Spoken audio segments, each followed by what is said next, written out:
The Brandon Peters Show may contain explicit language and detailed plot points. For more information on the show, stay tuned to the end of the episode.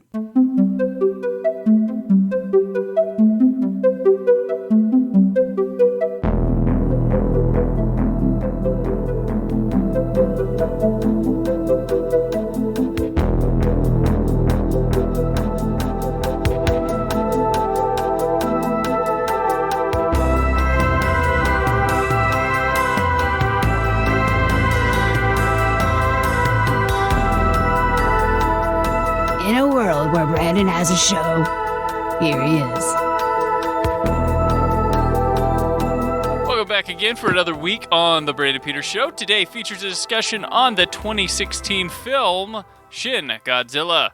And returning to the show, well, you hear him at least once a month on this show, but from Out Now with Aaron and Abe, we live entertainment, variety, and why So Blu, it's Aaron Neuwirth. Hey there. I like that I'm a regular guest without actually doing anything specifically to the show. I know. How have you been doing? It's when did the show start? September. September? Yeah. Good. For the most part. There we go. Out Now with Aaron and Abe just celebrated its 100th, or 10 years. No, 10 years. Yeah. 100 years on the air. We're well past 100. Yes, you're well past, yeah. Yeah, but you celebrated 10 years of that show, which is quite amazing feat. And with, I would say, I don't think you've dropped from regular output in 10 years. It has been a weekly show. Anytime we haven't recorded for a week, it's generally because we already recorded something. So there's always been something published every week, I think. It's a lot. like our numbered episodes were at 445, but we have so many bonuses and commentaries because of Abe and I's very strict rule on nomenclature for these episodes. Right. What's canon, what's not, yeah. Yeah, so we have in somewhere in like the 600s or 700s when it comes to like when you really added up everything. To go back to your question, yeah, things have been like good enough in the this apocalyptic era that we've been living in. Right. Yeah. I got my first poke in the arm the other day, so that's step one to helping myself assemble with the mole people and whoever else is still living, let alone the surface dwellers, of course.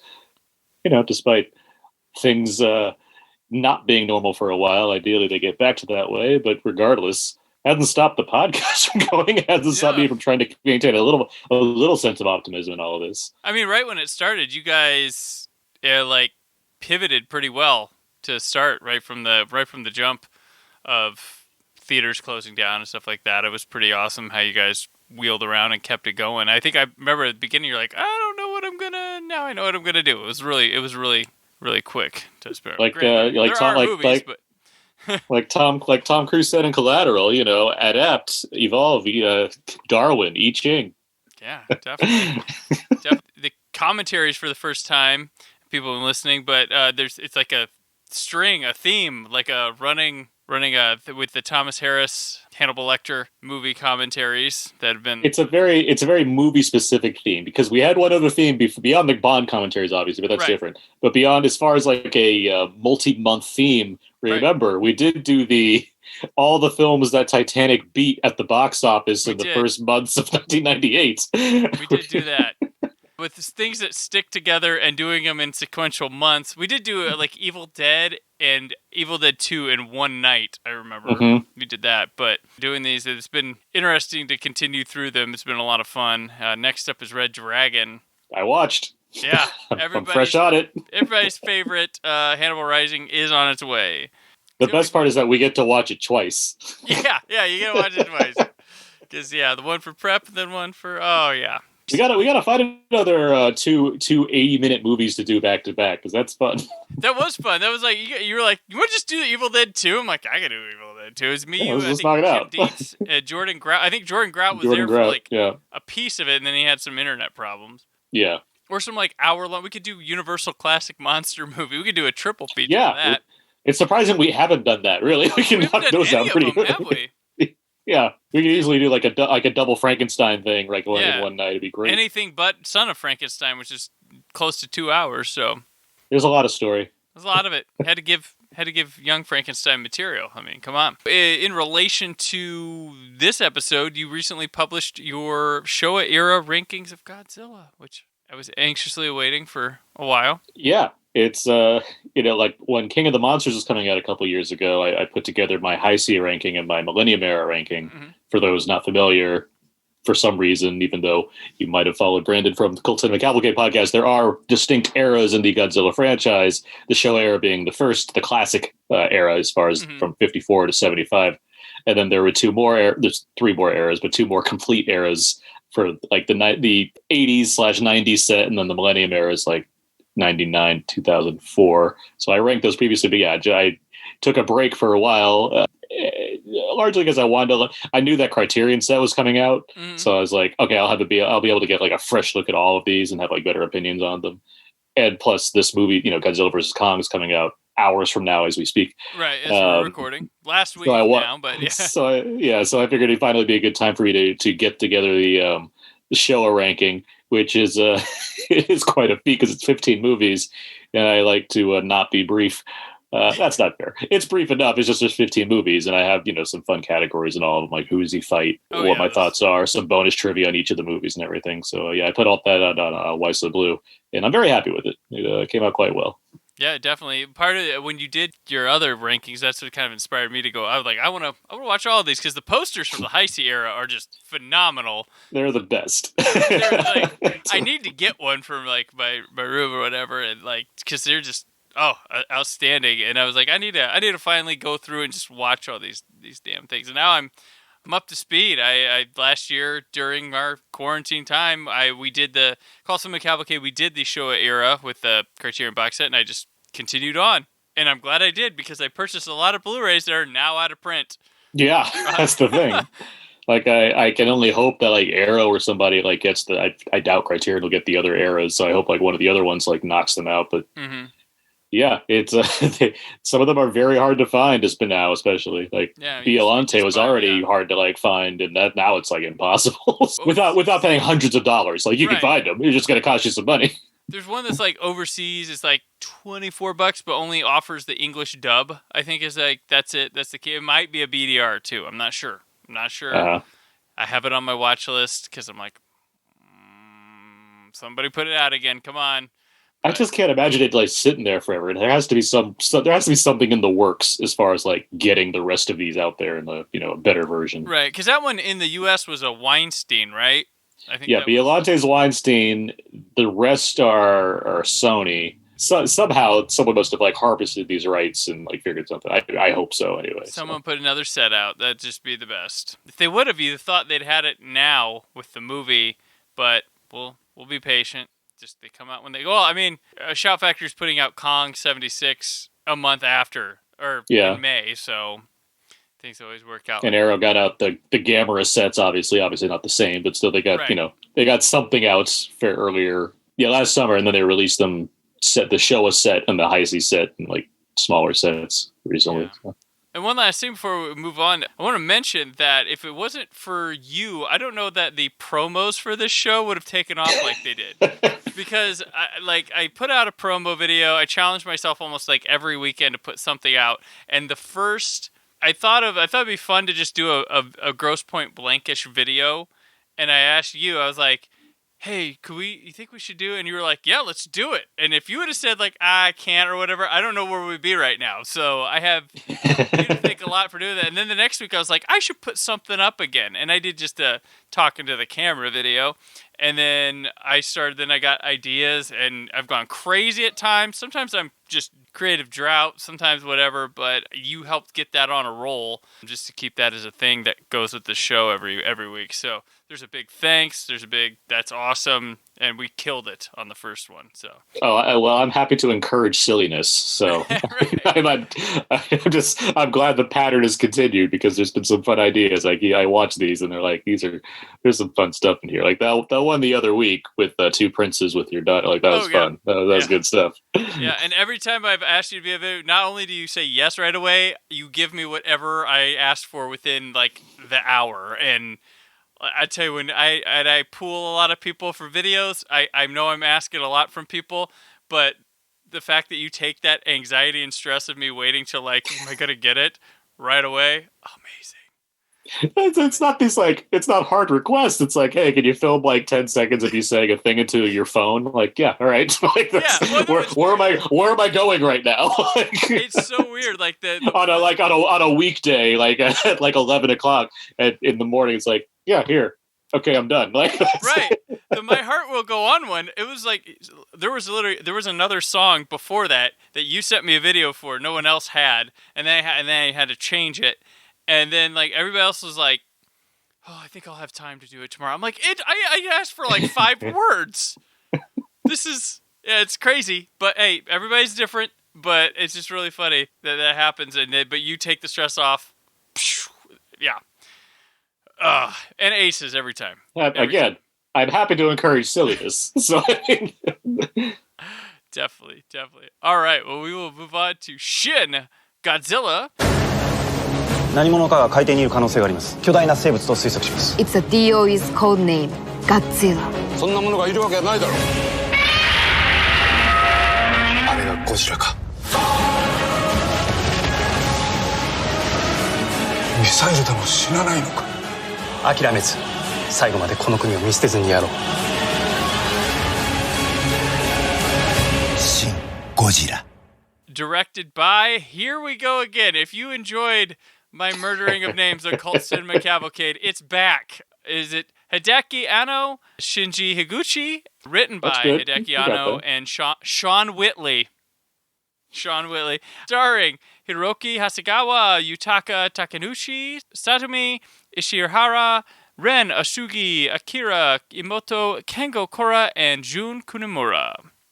I think you got that down pretty well, I would say. I'm gonna only choose foreign films from now on to test this. There we go. Japan is plagued into chaos upon the appearance of a giant monster. That ends up being Godzilla. Spoilers. Shin Godzilla apparently means New Godzilla. It's kind of a Japanese thing. I know, like, Police Story had New Police Story. They tend to put, things translate differently here. Kind of like a weird thing. The American title was Godzilla Resurgence. Yeah, so. Resurgence. Ooh. One of the directors is from kind of the anime world with the Evangelion, and one did Attack on Titan Part 1 and 2, and is also a writer in art department for Neon Genesis Evangelion as well. So they kind of came from that. And this is the longest time between Toho Godzillas. It was dormant for 12 years? Yeah, you had Final Wars in 2004. And just so since then, no one interested in doing Godzillas, Aaron? Well, no. What's his name? Yoshimitsu Banno, who directed Hedorah, and was subsequently fired because the producer was like, "This is terrible. Why would you do this to us?" And it was banned from making more Toho Godzilla films. He didn't quit. He was still involved with the studio to some capacity. He kept at it as far as wanting to do more in the Godzilla world. He wanted to make a sequel to Hedorah that never panned out. He wanted to make this thing called Godzilla 3D to the Max, which is this 40-minute IMAX Godzilla film that would have incorporated his ideas for Hedorah 2, still Hedorah. And it never quite panned out. But he was instrumental in getting the rights back, to make a combined effort for the American Godzilla films. Well, Godzilla Final Wars, that was kind of the end of the Millennium Era, and that they kind of intended it that way for a while. There were still efforts to be we want to make another one eventually. So Banno was very, important in getting together with Legendary to get that going, to create the MonsterVerse, essentially. He passed away in 2017. He still has the executive producer credit on King of the Monsters and Godzilla vs. Kong. He was thanked in the credits for King of the Monsters as well. The notion was never gone, but not unlike the other eras, between the Showa era and the Heisei, there's 10 years before they made 84's Godzilla. After the Heisei era ended and Emmerich's film came out, they just snatched those rights back right away and then started the Millennium Era up. You guys are doing this for a while. Exactly. Yeah, time came, and I guess the guys from Attack on Titan and they had just a great pitch, and so it was good. Let's get this going. Yeah, then we're going to talk about it, but it was a success. yeah, it was. People liked it. But yeah, this is a take. It's the first time they've actually redone Godzilla, because Millennium and Heisei eras were sequels, started with sequels to the original. And then this one starts fresh completely. And I kind of thought this time, like, it reminds me of kind of if 24 and Godzilla meshed. It kind of has that kind of sense of urgency, but it's a very much a, what would things really play like if a Godzilla thing happened? And it has a lot of like social commentary in that regard, and really plays hard. Like I think someone who is skeptical of Godzilla movies and stuff may enjoy this one. Yeah, because while it's not about, if you're going to a Godzilla movie, like getting like, attached to the characters is just not the thing that you're going there to look for. But there's still a way to do that effectively as far as creating people that matter to some degree, or a story that, has more than just destruction going on. And this one is very much in the mood of, it's in the same flavor as the 54, except this one has a lot more. It's weird to say humor, but it does have a sense of humor about itself. Yeah. There's something there that goes along with the very seriousness of it. Yes, it very much is informed by commentary of the times. The 54 one obviously informed by the nuclear age and fear of nuclear holocaust and what have you in the post-war Japan. This one takes in the 3/11 disaster. Yeah, there's two different disasters. There's like a earthquake. Yeah, there's a huge earthquake, and then there's this nuclear meltdown that took place. And this one's very much inspired by those actions. As far as like, how you make a film like this today, what do you inform it by? Well, you're not going to talk about the nuclear era anymore, because that's the atomic age. We're way out of that. So you do something else, and that's what they went for. And it's very much there, but at the same time, it's it's a modern film, and so the sensibilities shift a little bit. You have 34 other Godzilla movies at this point, so it's like, what else do we do? So you incorporate, there's a sense of humor here that has to do with the bureaucracy of what it would be like to deal with a disaster, and doing that with all the minutia you can, as far as having one of the best running jokes is that every character you see, you get to see their name and rank on screen, right? Or exactly. like what their position is, and that's taken to hilarious degrees as far as the elaborate titles a lot of these people have. It even makes a joke out of that at one point, where they just like state one guy's like our main character. He's like, what if you're put in charge of this Godzilla? And it says like this 4-line long title, like what his position in the government is now. Well, it's like it gives you so many names and stuff like that. I'm not gonna remember. Like, oh, we never remember these people. Like that's. Yeah. You mentioned 24, and in terms of like a real time aspect of it, like I can see where that comes from. There's another movie that I'll talk about when we get to what's next. What else we're talking about that is a very great. I did a double feature with this last night that just works, but it has a great sense about it as far as we're making a monster movie, but we're also going to be like, how would the government respond to this? Like you said, in a realistic manner, and that's really the driving force of this film. The endless committee meetings, boardrooms, the human elements that's there, where it just tosses a bunch of people at you to just like to have this realistic handle of it, yet still provide a very entertaining Godzilla movie. Right, like red tape upon red tape upon red tape upon red tape, and showing like the prime minister has to make these like decisions based on all this insanity within seconds. They're really show the pressure that's on him very well. Like there's that one meeting where the woman, it's always humorous, like somebody will say something like he can hear it, but she has to sit and repeat it to him. A lot of time they keep using the same movement and camera shot of her. It's like, it's crazy. And then like how they will like try to say something in a not cover up fashion, but a public friendly fashion as something bad immediately happens. Like, there's this constant underestimation of what Godzilla is, and so and this Godzilla, which we'll talk about, evolves over time. So like every time they think it can't do something, it turns out it can do something. So it's wild. It can be very funny because of that, as far as like defying expectations in that way. And because it's free from being, a follow-up to the 54 version compared to the other films, regardless of how connected those timelines are, they do kind of adhere to a Godzilla's been here before, now we're just dealing with him again. This one's just like, this is the first time. Like, what's that going to be? And it really makes good use of that in its kind of modern setting. Definitely, and it does a lot of like weird things that it's never done before, like the evolution of Godzilla. Like that, there's different stages, and it starts with this weird, like, gross kind of tail, the tentacle thing in the water going around, and then it becomes this thing with bug eyes and no arms and not strong feet, just shuffling through, and then it grows to something like familiar stature with Godzilla, and then finally becomes when it's huge. And he also, his mouth, when it opens, the bottom splits apart. That's new. Yeah, it's almost like a Del Toro design as far as that goes. Yeah, definitely. But it has these great stages, especially if you're like a fan of Godzilla and you're seeing this for the first time and you're like, you expect to see Godzilla, and then you're like, oh, it's just this like weird thing that like needs to like, grow. And so like you expect, it's like, okay, so I guess it's gonna change. And that's not the first time like Godzilla's evolved before on screen, but this one really takes that to the max as far as like how you can handle seeing different phases of Godzilla and seeing it happen in like very satisfying ways as far as the types of destruction he's causing before it gets to this final form where it's just enormous and has all kinds of capabilities that we just haven't seen the way it's been shown before. Right, yeah, like he can shoot beams out of his spikes on the back of his head, and apparently like pieces of him that fall off can grow to become their own organisms. Yeah, we don't see that specifically, but they speculate. Yeah, they say like there's like a dorsal plates or whatever. Yeah, just the way he's like dropping off. Like there's a lot of Godzilla blood in this movie, and it's speculated that that's like almost like Alien, just kind of like building out more of it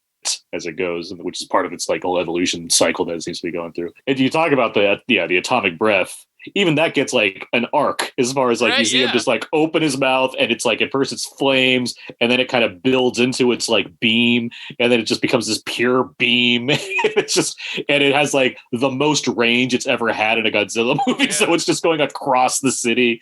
It's insane. And then you have like the different armed forces trying to go after it. Eventually they they attack it from the back. And again, as a Godzilla fan, you have a certain expectation. So when suddenly its back shoots not one, but like 17 beams out of its back, it just starts using club light balls of Godzilla. Yeah. It's like the worst porcupine. Like it's just delivering mayhem from behind now as it's like taking out these stealth bombers in the air. It's insane. It's so like wild to watch this go on and like see the amount. And it's like, how do you stop this thing? And they find a solution, of course, but it's just like it's really wild. Right, and they really show the different ways they try to attack it, some strategies, and there's even the one moment where the Prime Minister, they find civilians in their trajectory, and it like calls it off, only to have Godzilla just like whip his tail and just destroy more buildings and stuff. It's like, well, I get, having the civilians in your best interest, yes, but all it led to is more of them probably dying with that attack and stuff, but their attack at the time wasn't going to do anything, probably. And with all this stuff, like this also feels like they were thinking of with this movie, the stupid, some of the questions people ask, like why does Godzilla leave to go in the sea? Why does he stop fighting? Why, like those silly questions? Because then they come up with that, like he overheats, and so he has to go cool off in the sea, which leads to them kind of figuring out how to defeat him, or not defeat him, just postpone him. And then he has a moment where he just stops mid in the city, and they're like, okay, we got 2 weeks. He's got to wake back up. Got to figure something out. They put in like a countdown. And I didn't write it down how long it took, but they built tension with that too. Like there's a point where you see just like the tail and like a piece of it moves. It's just like, oh no, it's gonna wake up. They gotta get ready. In the midst of all this, they have like the Japanese / US like participation going on. So they bring in like another woman who's like an aide, the president. You She's never great. see the aide. President Ross. And you never see the president, you just hear him, I think. They bring in kind of like how these foreign relations are going as far as handling this kind of threat that they don't know how to deal with exactly. And they have all these projections as far as like what to expect if it, destroys all of Japan and like what's next. What's the other thing? Oh, as far as like the committees and stuff go, there's a point where like they form like a whole board of, I don't have the quote, I should have wrote it down. It's not on IMDb. I thought it'd just be there but it's like we have like an assembly of like nerds, scientists, geeks, like like just all these people, and it feels very much informed by like a more modern generation as far as how do we handle this. And it's like we can't just use military. We need to use like all of our different talents that we have and they like stack on all these different laptops and everything, and like it just it builds a whole environment of like, how do we deal with a Godzilla, which they even like justify a name for the film as well. Oh yeah, they would blame the Americans for making a silly name. Like, well, at least we got a name for it, yeah. And it comes from like a Japanese scientist who went to America to come up with all this. Which there's a yacht at the beginning of his that they find, which reminded me of Godzilla 1984, finding the mysterious yacht at the beginning, and then that reminded me also of Fulci's Zombie when I watched Godzilla 1984. But that kind of felt like a little nod to that. I don't know, intentional or not, but they were similar. There's a lot of things, and I like this strategy on like how they take him down in the end by using the military to use their force to destroy their own city, to have buildings, plant Godzilla on the ground, and then they shoot the stuff to freeze his blood or whatever inside of him, and it looks like this dental operation. Yeah, all the cranes and everything. Yeah, cranes and like spray it in there, like, oh, he's got a cavity, and it like comes to like down to like the wire on that, and he just kind of like almost turns to stone in their city, and that they're gonna have to learn to live with him until he eventually awakes. Pretty cool finale that I don't think they'd ever done before. Normally, I mean, throughout these, usually he fights a monster, he wins, he goes home or something like that, but see him just to be continued kind of is an interesting finish. It leaves it. I want to talk more about the ending because it's one of the best like endings in general. Yeah. But the notion of getting more was certainly there, and it's unfortunate that Toho decided, like, the initial plan was to make another Shin Godzilla, but then Toho was like, well, everyone's making these cinematic universes, so let's make a cinematic universe of Shin movies. And which, again, I'm not against necessarily. If you're going to say, okay, we're making like Shin Mothra and Shin Rodan and whatever, like, cool. But at the same time, it's like, you had a really good base for a story. Like, I want to see where this is going to go. So it's like, things are still up in the air. There's no like official word on any new plans yet for Toho's next Godzilla film. I mean, I think they're dealing with what these legendary films are doing. Yeah, they had to like wait, right, till the legendary ones were complete or something. I mean, this came out after 2014, so I mean, I don't know. I saw somewhere. I was reading somewhere where they had like a under contract till after Kong or Godzilla versus Kong came out that they couldn't have one come out or something. Some agreement with Legendary, but the cliffhanger, they talk about how Godzilla could possibly evolve with wings, and then in the cliffhanger they get a close up on the tail, and you can see these little creatures that have formed. So here's the thing: it's not just like creatures; it's the Godzilla's evolution through this movie is wonderful because it's all about countering the stuff that's threatening it, right? So first it's like the air, the basic his mass against the environments, being shot out with stuff. Like, what do you like? It keeps evolving, and it's like, so what do you deal with next? Well, the thing that Godzilla is most threatened by are committees. And so on his tail is an army of committees on his tail. It's one thing. It's creepy as hell looking at it. And just the way, they just, all the music's dropped out at that point. You're just looking at this, like, still these, like, this shot panning up the tail, showing these, like, people that are just yelling. And, like, there's even one that looks like it's on the phone. Like, it's very specific what it's trying to do. And it's like, that's insane.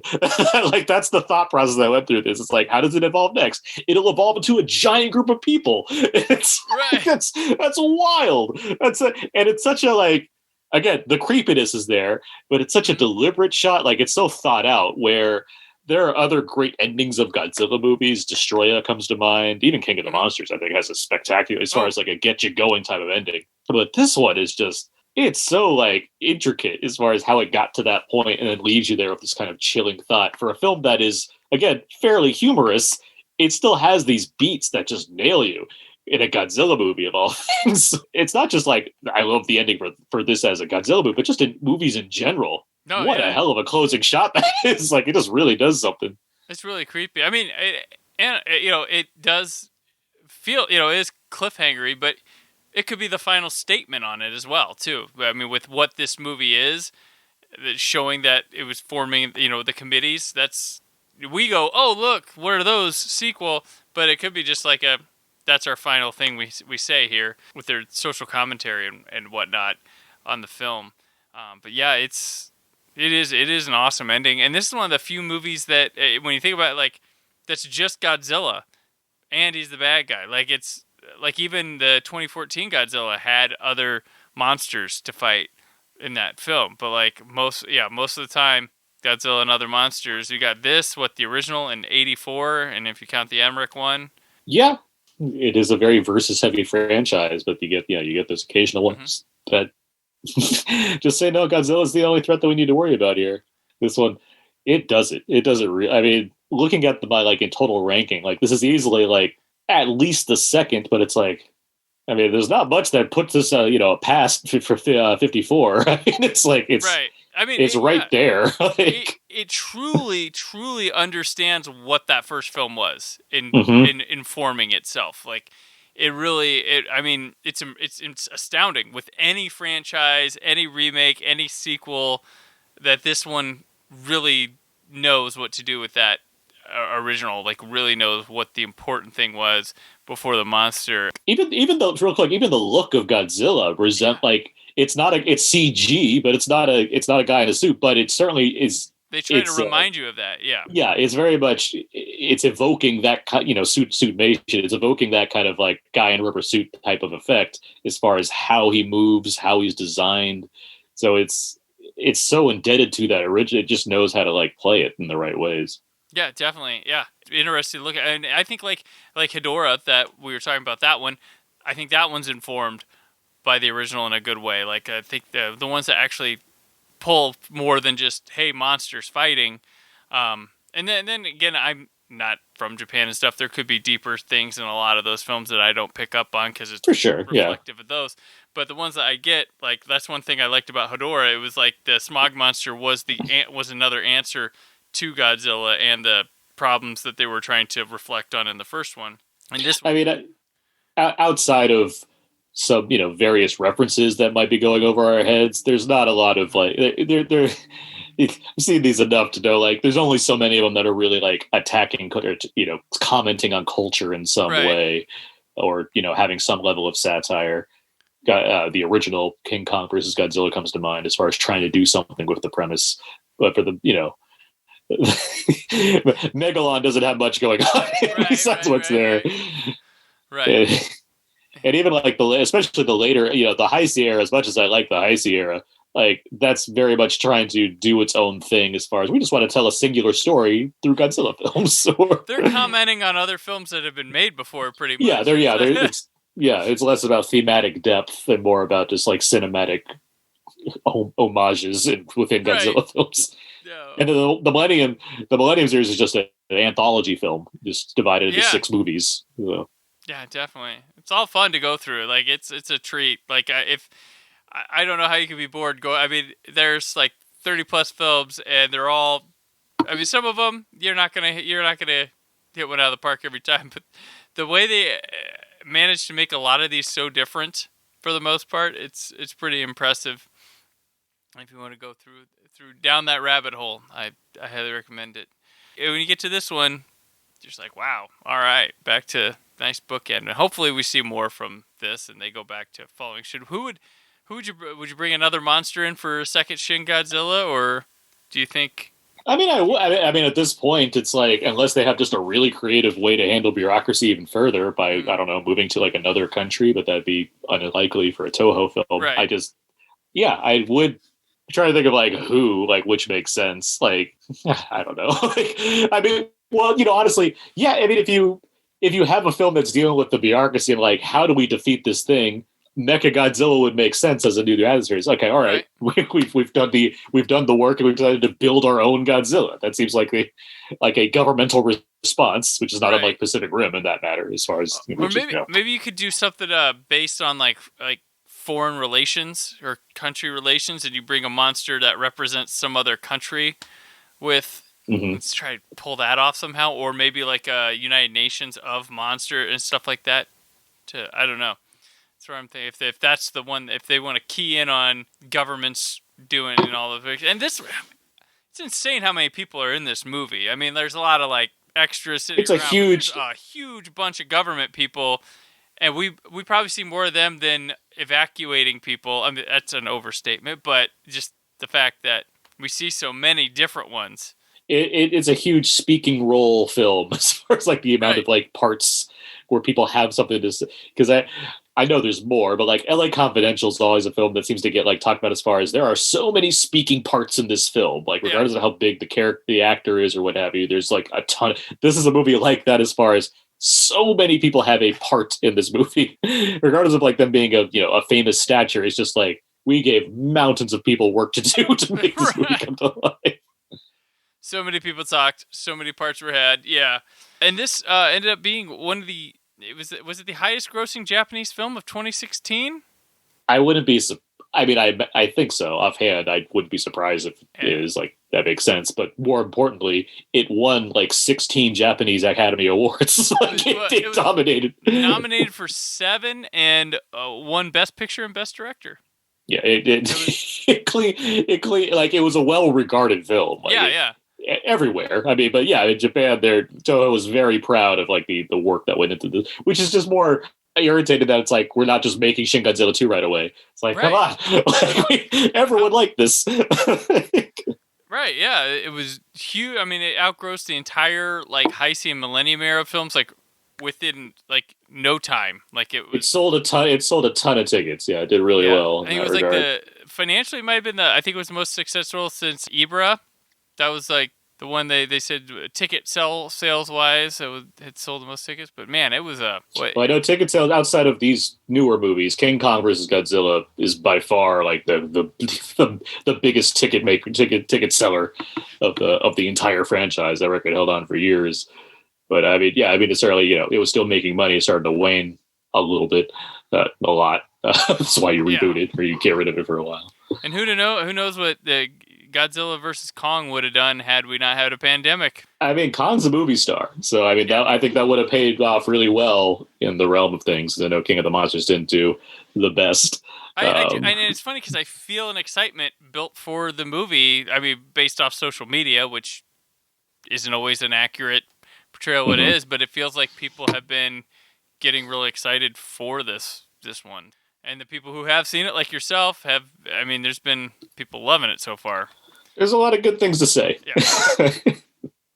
And I am happy that I'm not like sitting here alone feeling that way. Well, I feel like King of the Monsters, like it's kind of, I guess, what did you say, mixed with that one? They were negative. They were mixed negative reviews. There were more negatives. And I didn't get to see that one until like a Sunday after it came out, I think. And I was like, I don't know how you can come out like that negative on this movie. Like, this is, what did you want? Like, that's what I always wonder with American audiences. I don't know if they really know Godzilla movies like they say they do.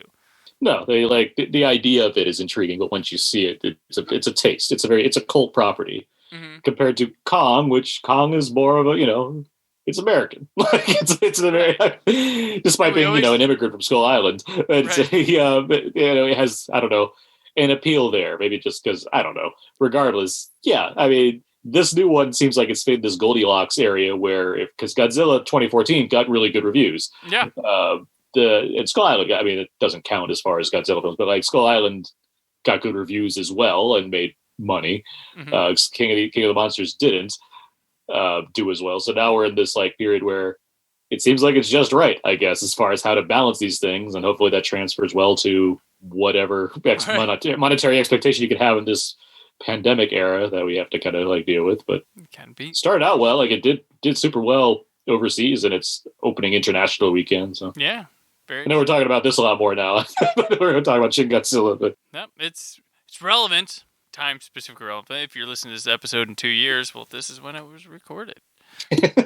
I saw this in theaters. It had like a limited like Fathom release or what have you, and I'm like, hell yeah, I want to go see a Godzilla film. So I took my lovely girlfriend, I took my dad, and a friend of ours that my dad and I that likes to see these kinds of movies, and we had a blast. Like it was such a fun time seeing it on a big screen, an old school type Godzilla film. Yeah. And I didn't know going in what it was beyond like the previews where I was like, cool, new Godzilla. I didn't know what kind of movie it was going to be. And it's like, oh, so it's a satire, like, and the Godzilla movie, like, and it's delivering like things I haven't seen Godzilla do before that are super awesome.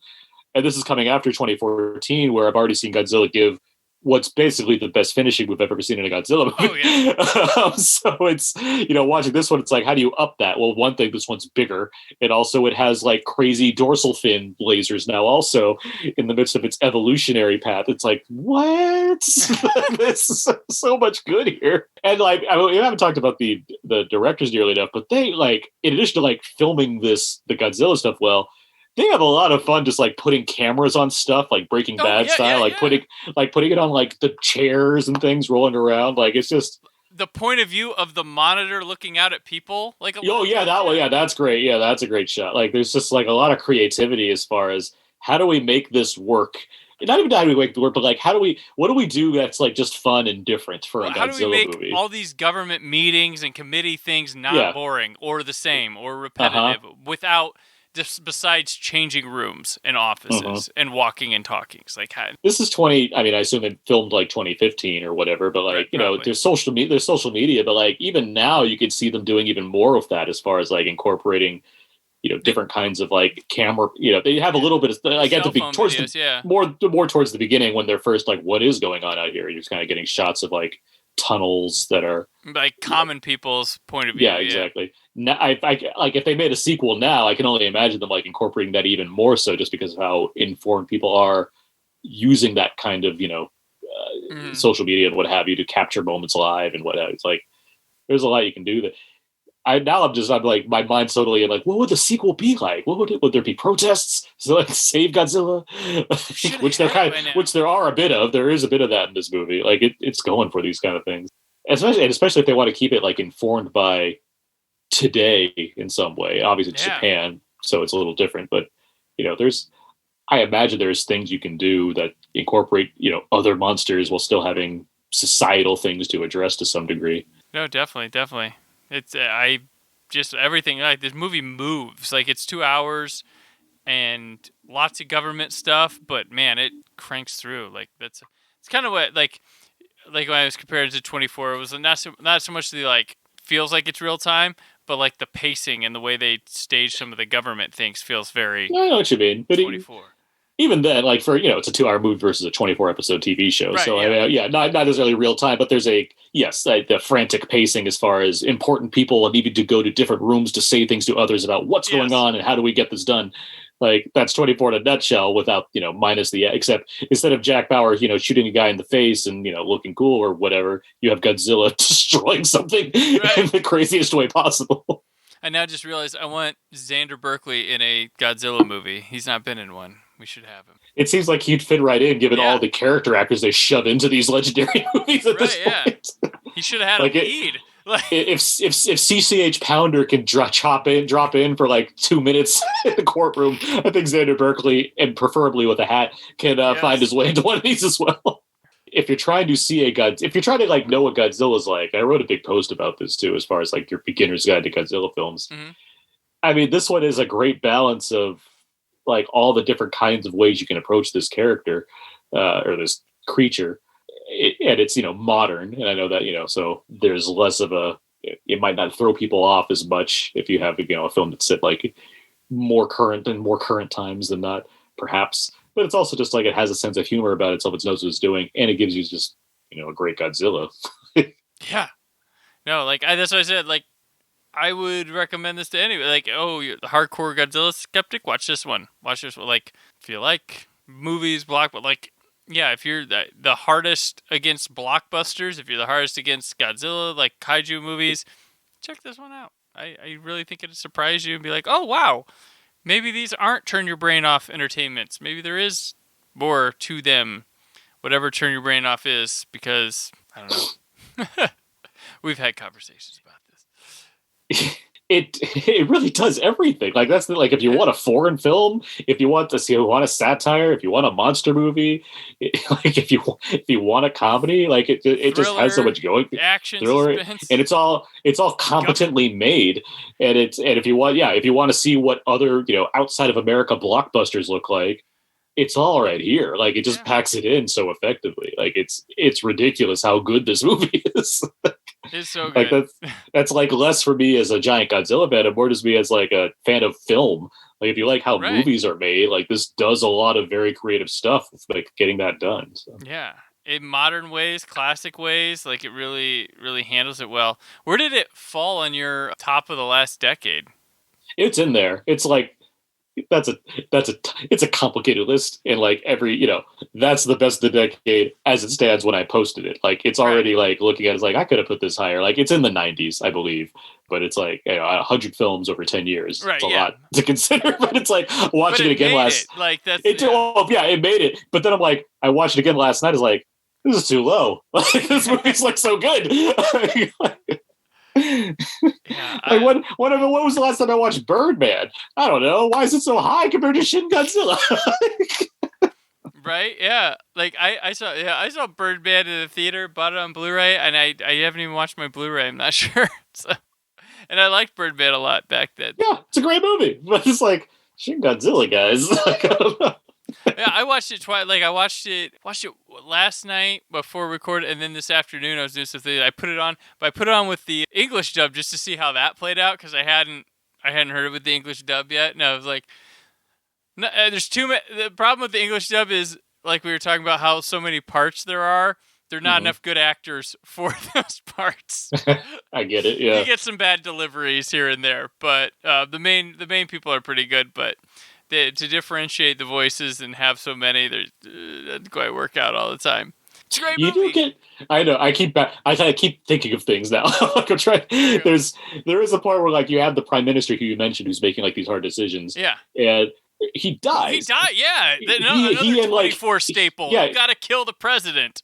But he and like 8 cabinet members or whatever die, and it's like. It's the kind of thing where like writing my Godzilla vs. Kong review, like there's been a lot of talk about like the humans in these movies and how much you're supposed to care about, or like, the reason why people don't like these movies because the story's dumb and the humans don't matter. And it's like, I mean, there's an ability to entertain without having like a rigid structure where these things need to be, qualifiers. And I feel like Godzilla films are very much not that. You're not, if your movie is called Godzilla versus Kong, I feel like your level of expectation should be at a certain place. That's not saying you don't need to have characters so that they can, it's okay for them to be terrible.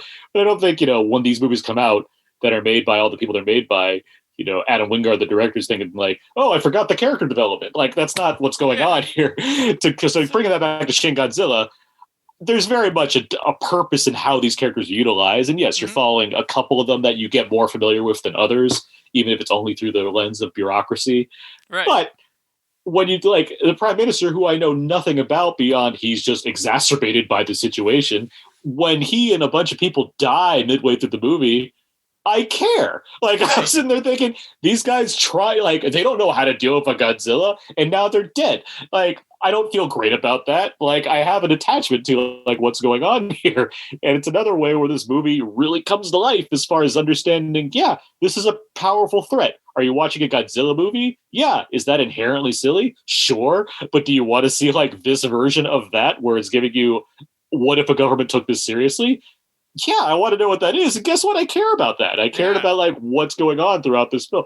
And so it really does a lot of things very effectively while being a Godzilla movie. Right. Yeah. And I mean, when they kill that prime, and it's like his chain of successions with him too.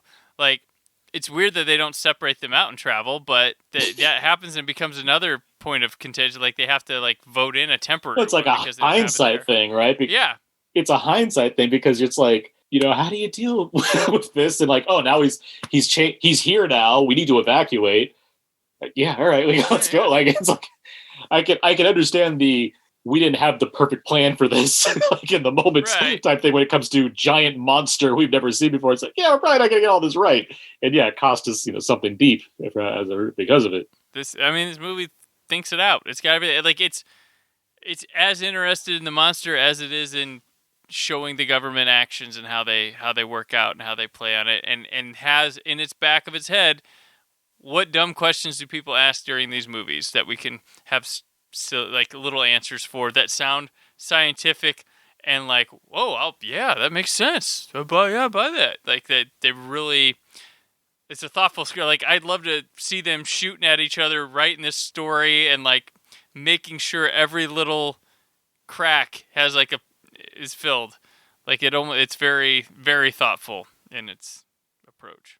I don't think I can emphasize how amazing the atomic breath is in this movie. Like, it's so like just the stages of his mouth, the way it opens, the beam that it blasts, like it's the length that it is. Like it's just when the mouth separating isn't interesting because I've never seen Godzilla as gross before, and that's kind of gross looking, and it gives him kind of a creep factor again that maybe he hadn't had. It's a scary Godzilla. Like the design is scary in this movie. Like if you like just look at it, and it's just so the way it's shot. It's so just like the wide shots is just looming in the background is this like big thing that has no sense of reason that you can, understand offhand. It's not Kong where, there's humanity there. This is just like, it just is coming here and it's just destroying things. It's a thing. Well, and it's weird looking too. I mean, its evolution too makes you kind of unsettled. You're like, it feels like something an anime team would design. Like it has a different kind of shoot. Because for one thing, it's not a guy in a suit, so you don't need to make a suit that's big enough for a person to be inside of. So you can have fun with that. So its head is smaller, its neck is narrower, its body is like a different kind of rigid. Like its arms are T-Rex the arms eyes almost. Are like chicken-like almost. Yeah, they start out chicken-like before they evolve. Like it's just, whew. They got some ideas for this thing, and it just it gets its spotlight in the best of ways. Oh sure, definitely. And it's purple, and it's cool. Like just something different. It rules. Purple when it lights up, red in the front, purple in the back. That's what it does.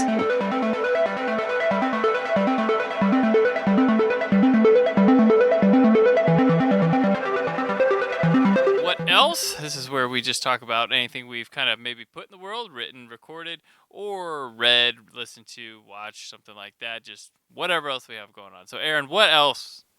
As I mentioned, there was another movie that I watched with this, a double feature that I did. It's In the Loop, Armando Iannucci's brilliant comedy satire from 2009. Yeah, that sounds right. But why I watched this back to back is because that's a movie about bureaucracy, and it was it came before Veep, the HBO series, which is also brilliant, but it's doing very similar things as far as just going through the ridiculousness of government administration and all the various people that do different things and how much you can mine comedy out of stuff like that. So it's based off a British series called In the Thick of It, which Armando Iannucci also created, which features Peter Capaldi, who I assume people know now as like a doctor, but I know him as this very foul-mouthed British man because that's people will know him as the Thinker. Oh yeah, he'll be the Thinker soon enough. But the in addition to being a very funny way to kind of weave a web of craziness within the U.S. and British governments, mainly the British, but for the movie it goes to the U.S. It's also laden with swears and very elaborate, very creative swearing throughout this film. It's a hysterical movie as far as like how it sets up different situations. It has a lot of people you recognize. James Gandolfini is one of the major stars of the film. It very much works in tandem with Shin Godzilla as far as like a movie that deals with boardroom meetings, committees, and what have you in a humorous way. This movie's just instead of Godzilla, just has outwardly very, very funny things going on throughout it. Awesome. Yeah, I know that movie, but I never checked it out. Oh, you got to get on it. I got to go back on it. Yeah. You need a laugh. Like that's gonna do it. It's really, really funny. Heck yeah, definitely. Oh. And Capaldi, the funny factoid about him and Craig Kilborn had a punk rock band together in the early 80s called the Dream Boys, which always fascinating. That's wild. And I think one of the other guys in it went on to be like some sort of successful like record producer or something. So it was like a talented band that came out or whatever. Capaldi's also an Oscar winner. Yeah, Academy Award winner Oscar way long ago too. Yeah. Like short film, was it? Is that the category? Yeah, best short film. It was a live action short. Yeah, definitely. Yeah, talented man, that Capaldi. Yeah, if you like Veep, you will love In the Loop. Like that's bottom line. That's right there. Is it on any of the streaming services right now, or? I don't know offhand. I have the Blu-ray because I needed it. So, I may need it after I see it too. So yeah. I'm sure. I mean, it's out there somewhere. Like I'm sure you can rent it in some capacity. If not, no, it's probably on like Canopy or something like that. I wouldn't be surprised. Oh yeah, it's an IFC film. The highly underappreciated Canopy. Like check. Yeah, I've mentioned it like Canopy, your library, or Hoopla. That's the other one, right? Hoopla, yeah. Hoopla and Canopy. They're like if you can't afford a Criterion channel, you have free access to some good stuff similar with Canopy, definitely. And Yeah, if you have a library card and HBO Max, you can pretty much get a lot of Criterion. right, yeah, that's pretty much, yeah. Or if you're AT&T phone service, you have a lot of Criterion at your fingertips for free. So there's that. What else is Scream Queen? I finally watched it, the Mark Patton documentary, the star of Nightmare on Elm Street 2, and it tells his side of things from being a gay man in Hollywood in the 80s, and rather than trying to keep in the closet and do what studios and stuff were telling him, he just disappeared. And when they made the documentary Never Sleep Again about the series, a private investigator was able to hunt him down. Like, no one could find him. And this is his story about returning and confronting things and bringing things to the medium. It's very fascinating about Hollywood from his perspective in the 80s and AIDS and things like that. It's a really interesting documentary. Now, I mean, it feels like it could get lost in my mind, like, oh, well, everybody's got a documentary now, but this one actually has a lot to say, a lot of stuff to do, and to maybe not take a look and laugh at a movie or just how things have come around to be appreciated with this film. But it doesn't sit and try to go for hours on end. It's short, but it really feels impactful rather than just making documentaries upon documentaries nowadays like we get. But definitely enjoyed that. It was on Shudder, which I currently have because I wanted to watch Lucky, and then I went to cancel my 1 week, and they were like, would you like a month? And I was like, all right, I'll take a month. So finally checked that one out. All right, well, that'll do it for today. Aaron, thanks as always for your support and being game to jump on the show and talking Godzilla, which is, I know, something you love, and that is just another plus that comes with you. So let people know where they can find you and what you got going on. I'm all over the place. You can find me hosting the podcast I'm a co-host of, Out Now with Aaron Abe, which is available on iTunes, wherever you can find podcasts. I write movie reviews over at WeLiveEntertainment.com. I write my Blu-ray reviews, mainly for Criterion stuff, over at So Blu. And I have the occasional thing going on with Variety as well. And I'm on Twitter at AaronsPS4. All right, and I'm on Twitter and Instagram at Brandon4KUHD, written work at WhySoBlue.com. There's more from the Brandon Peters Show this week. But until then, always remember to keep the positivity in your online film chatter. Thank you for listening. The Brandon Peters Show is a Creative Zombie Studios production. Produced by Brad Shoemaker and Brandon Peters. Written and edited by Brandon Peters. Announcer vocals by Jessica Alsman. Theme song by Metavari. Web design and show art by Brad Shoemaker with Brandon Peters. All music and clips featured in the episode are property of their respective studios, and no infringement is intended. Additional information on this and other episodes at BrandonPetersShow.com. For any inquiries, press opportunities, or sponsorship, contact mail at BrandonPetersShow.com. The show is available on Apple Music, Spotify, or anywhere podcasts are found.